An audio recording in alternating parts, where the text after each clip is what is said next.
Welcome to Two Open Doors, the podcast that explores our power to open or close the doors of relationship with the important people in our lives. We hope you'll learn from and share your wisdom with our community. Thanks for joining us.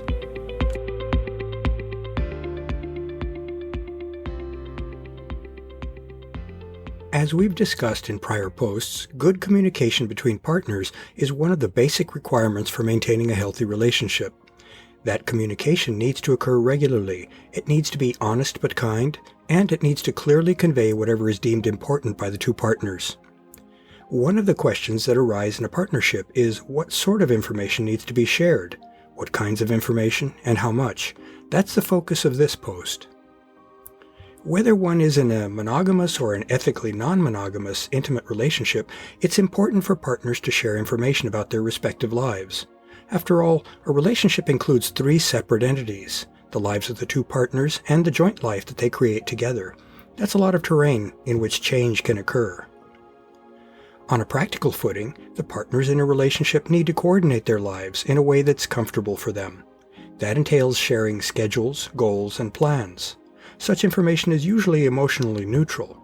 However, in more complex multi-partner relationships, even coordinating information can carry an emotional charge. For example, the allocation of a person's time across several partners may create questions and concerns regarding fairness, felt degree of caring and personal investment in a relationship, etc. Daily life can be complex. Emotional connection is the lifeblood of an intimate relationship. That makes it crucially important for deeply connected partners to be aware of how each is feeling, both in general and in response to specific life events. By sharing their emotional responses to various events and interactions, the partners can learn more about one another. What each values and enjoys, what may frighten or concern them, what brings them meaning, and many other glimpses into their inner life. As we know, our emotional reactions to events can sometimes be quite unexpected and difficult for us to understand. Often, our reactions are a hint that there are other, perhaps hidden factors at play. Such situations give us food for thought in the course of trying to understand ourselves. Our ever-evolving emotional state colors all of the interactions that we're involved in, including our connections with our partners. Sharing our emotional state with our partner helps us maintain transparency with them. If we're emotionally opaque, misunderstanding can easily creep into our relationships, sometimes with catastrophic, though usually avoidable, consequences. The partners in a deeply connected relationship are privy to intimate and sometimes very sensitive information about one another. Sharing such information can be scary unless there's deep trust to mitigate that fear. As we've noted in prior posts, trust is a cornerstone of any intimate relationship. Mutual trust can allow both partners in a relationship to relax into one another and to feel secure with their partner. People who trust one another are able to confide in one another, and in so doing, they can share a deep connection in a very tangible way. Partners of that sort feel free in sharing sensitive information with one another, secure in the knowledge that that information will be treated with respect. Such intimate sharing strengthens the bond in a relationship. In cases where the partners in a relationship don't feel that they can trust one another, feelings of insecurity are likely to prevail. One common response to insecurity is to redouble one's efforts to control a situation. Tighter control may or may not be possible, but even if it is, a person who is subject to tight control is likely to feel disrespected. Distrust-based control violates the controlled person's autonomy and self-determination. An atmosphere of distrust and control will wreak havoc with a relationship, since such an environment puts one partner in an aggressive stance, while the other is forced into a defensive and self-protective position. Healthy relationships aren't adversarial. Mutual respect is another of the pillars of deep connection.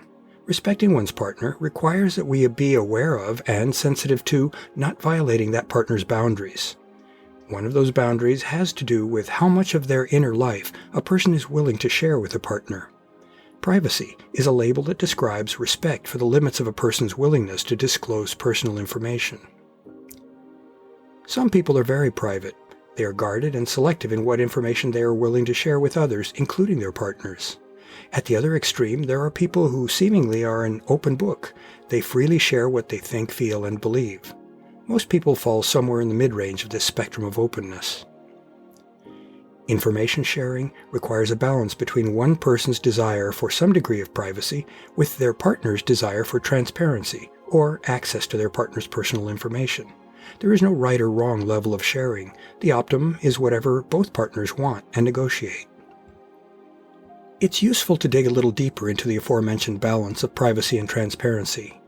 We can do this with the help of a diagram in which we depict different balance points of one partner's desire for information with the other partner's willingness to share the requested information. Those partners who share a desire to know about one another and who are willing to share their personal information can be thought of as highly engaged in their relationship. Such a relationship is healthy in that both partners' desires are being met. Such partners might feel that they gain energy by indirectly sharing in their partner's experiences. Those who are willing to share with one another, but who are comfortable with less information or fewer details, are also in a healthy relationship dynamic. Again, both are getting what they desire. The partners in such an arrangement are both generally aware of how each is doing, while leaving the details of experiences as private matters. Partnerships in which one person is eager to share with the other, but the other shows little interest, are less healthy. Such situations are marked by disengagement of the uninterested partner. That lack of interest is likely to leave the more open partner feeling dissatisfied and perhaps ignored. Situations in which the partners are neither interested in hearing about each other nor willing to share how they're feeling and what they're doing are even more problematic. Such partners are effectively living separate lives. They may adopt a don't ask, don't tell policy regarding sharing of personal information. Such a policy undermines the spirit of partnership. In cases in which one partner is interested in knowing about their partner, but that partner is unwilling to share much personal information, the interested partner is likely to feel distrusted or ignored. Such a situation can feel almost adversarial. As such, it's not a recipe for a healthy and successful partnership. And finally, when one person feels a strong need to know about their partner, but that partner is very unwilling to be open, both partners are likely to end up unhappy. One feels that their partner is being secretive, while the other feels that their partner is prying into their private affairs in an unwelcome way. That situation can amount to a lose-lose. Summing up, we see that clear, honest, and regular communication between partners is essential to the well-being of an intimate relationship.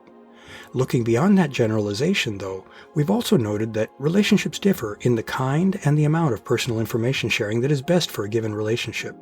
There is no ideal communication flow. Instead, partners need to share what they'd like to know about their partner, and then they need to negotiate an agreement that's comfortable to both partners.